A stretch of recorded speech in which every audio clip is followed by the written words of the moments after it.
आदरणीय अभिभावकों और प्रिय विद्यार्थियों, सुप्रभात। आज का सुविचार, असंभव यात्रा वही होती है जिसकी हम शुरुआत ही नहीं करते हैं। दोबारा से सुविचार सुनिए। असंभव यात्रा वही होती है जिसकी हम शुरुआत ही नहीं करते हैं। अर्थात में ये कहेंगे कि बेटा हम कोई भी कार्य अगर शुरू ही नहीं करेंगे तो वो हमारे लिए कठिन ही लगेगा। तो हमें ऐसा कोई भी काम नहीं है जो हमारे लिए असंभव ना हो। ठीक है, तो हर काम हम कर सकते हैं अगर मन में ठान ले तो। दोबारा से अब जो आज हमारा संस्कृत का विषय है बेटा, वो चैप्टर अष्टम पाठ है। इसमें हम पहले चैप्टर शुरू करने से पहले मैं इसमें जो कठिन शब्द आए हैं वो उनके अर्थ बता देती हूँ। तो आइए देखिए, हमारा संस्कृत का अष्टम पाठ है सुक्ति स्तवक।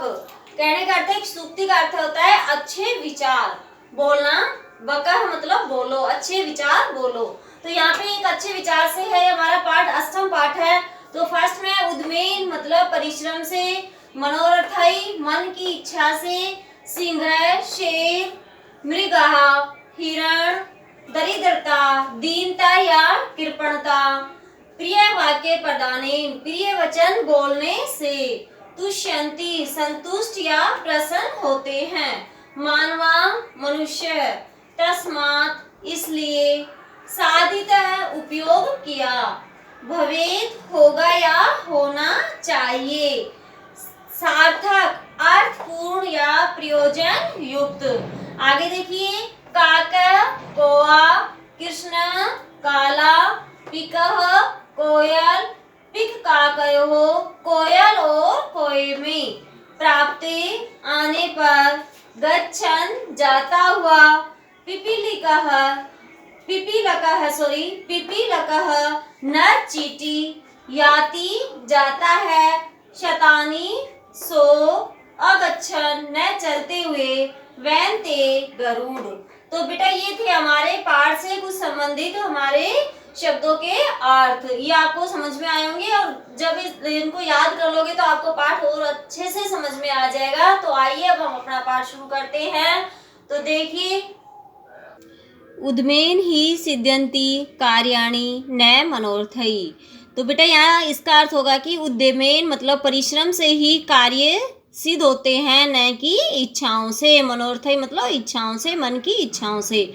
जिस प्रकार न ही सुप्तस्य सिंहस्य परिविशन्ति मुखे मृगा, मृगा मतलब हिरण या पशु पक्षी। जिस प्रकार सोए हुए सुप्तस्य सिंहस्य मतलब सोए हुए शेर के मुख में, मुखे मतलब मुख में, पशु पक्षी अपने आप प्रवेश नहीं कर सकते या नहीं करते। अर्थात शेर को भी अपनी भूख मिटाने के लिए जंगल में घूमना पड़ेगा।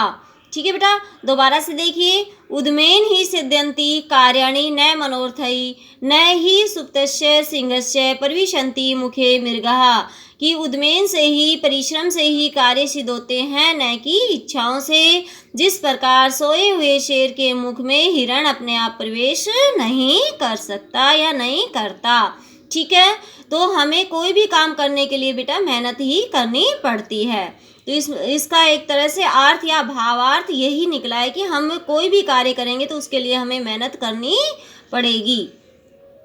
आगे देखिए, पुस्तके पठित पाठ जीवने न एव साधित, किम भवेद तेन पाठेन जीवने यो न सार्थके। कि पुस्तकें पठित पाठ है, पुस्तक में पढ़े हुए पाठ को अगर जीवन में हमने प्रयोग में नहीं लिया, उसका अनुकरण नहीं किया, तो किम भवेत तेन पाठेन, तो ऐसे इस प्रकार पढ़े हुए पाठ से जीवन में क्या लाभ, जिसका कोई सार्थक ही नहीं साबित हुआ। ठीक है, या उसके लिए हमें कोई जीवन में कोई सार्थक ही नहीं निकला, उसका कोई अर्थ ही नहीं निकला, या हमने उसको जीवन में ही प्रयोग में नहीं लिया। तो एक बार फिर से देखिए कि पुस्तक में पढ़े हुए पाठ, सॉरी बेटा एक बार फिर देखो, पुस्तकें पठिते पाठ है जीवने न एव साधिते।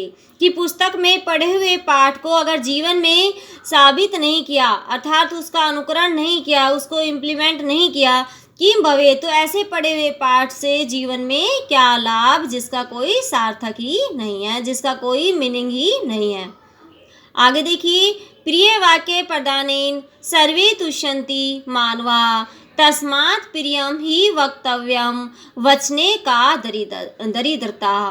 तो यहाँ पे देखिए बेटा, प्रिय वाक्य प्रदानेन सर्वे तुष्यन्ति मानवा कि प्रिय वाक्य प्रदानेन का अर्थ है यहाँ पर कि प्रिय वचन बोलने से सर्वे सभी मानवा मतलब मनुष्य खुश होते हैं या संतुष्ट होते हैं। तो कहने का अर्थ है कि हमें प्रिय वाक्य ही या मधुर वचन ही बोलने चाहिए। तो इस एक बार फिर हिंदी देखो इसकी, प्रिय वाक्य बोलने से सभी मनुष्य संतुष्ट होते हैं या खुश होते हैं। तस्मात् प्रियम ही वक्तव्यम वचने का दरिद्रता। फिर प्रिय वचन बोलने में क्या कंजूसी, दरिद्रता मतलब कंजूसी, ठीक है बेटा, या दीनता। आगे देखिए अब, गच्छन पिपीलिको याति योजनानां शतानपि अगच्छन वैन्तयो अपि पदम एकम न गच्छति। गच्छन मतलब जाते हुए, नर चीटी, योजना नाम मतलब 100 कोस, 4 कोस तक, या स्थाना नहीं मतलब 100 कोस तक, मतलब यहाँ पे लेंगे गच्छन पिपीलिको याति, जाते हुए नर चीटी सैकड़ों कोस पार कर जाती है। और अगच्छन, अगच्छन मतलब न चलते हुए, वैन्ते मतलब गरुड़ भी एक कदम भी नहीं पार कर सकता है। तो बेटा यहाँ पे आपको समझ में आया, इसका अर्थ यही हुआ है कि हम कोई भी कार्य को प्राप्त करने के लिए हमें कुछ ना कुछ तो करना ही पड़ेगा। अगर हम नहीं करेंगे तो वो वैसे ही, अगर हम काम करना ही छोड़ देंगे तो वो वहीं की वहीं रह जाएगा। तो हमें काम करने के लिए आगे तो चलना ही पड़ेगा। काकय कृष्ण पिकह कृष्ण को भेद पिक काकय हो वसंत समय प्राप्ते काकह काकह पिकह पिकह।